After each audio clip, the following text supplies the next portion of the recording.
Smoke rises gently from the still smouldering skeleton of Grenfell Tower.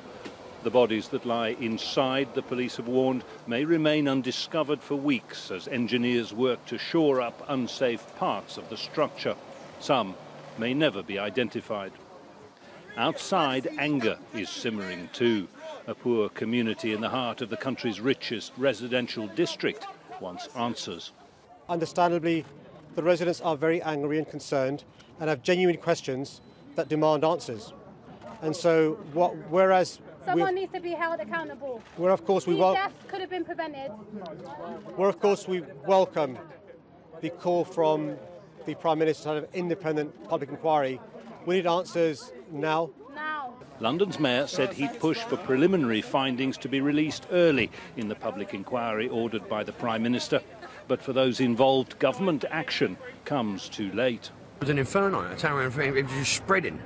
It was all that cladding. I'm sure the cladding 100% helped to go up in flames, because there was a fire in Tredick Tower not only 6 months ago, and it was contained in one flat. You know what I mean? And it was okay. I mean, there's got to be so many fatalities in this one that's just happened. I see the kids banging on the windows, screaming. It was horrendous. To people who campaign on behalf of housing for the poor, Grenfell Tower stands as a monument to neglect. Warnings from the residents that the place was a death trap, they say, were ignored by the local authority and the private company it hired to maintain and refurbish the building. These private companies are only interested in work here for a profit.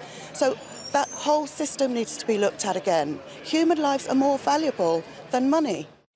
At a sensitive time in British politics, as Prime Minister Theresa May fights to hold on to her job, the fire has become a political issue. We need to know what happened.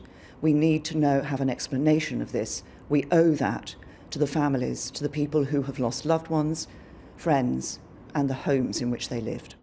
For opposition leader Jeremy Corbyn, an opportunity to link the disaster directly to government budget cuts, starving local councils of funding.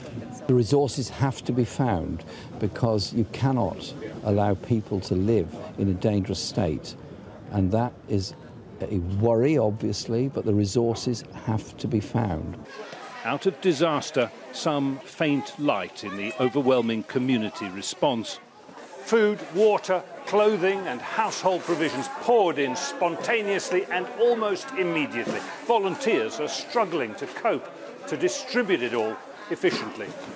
Not the worst of problems to have, perhaps, considering those who lost everything. Jonah, Al Jazeera, Ladbroke Grove, London.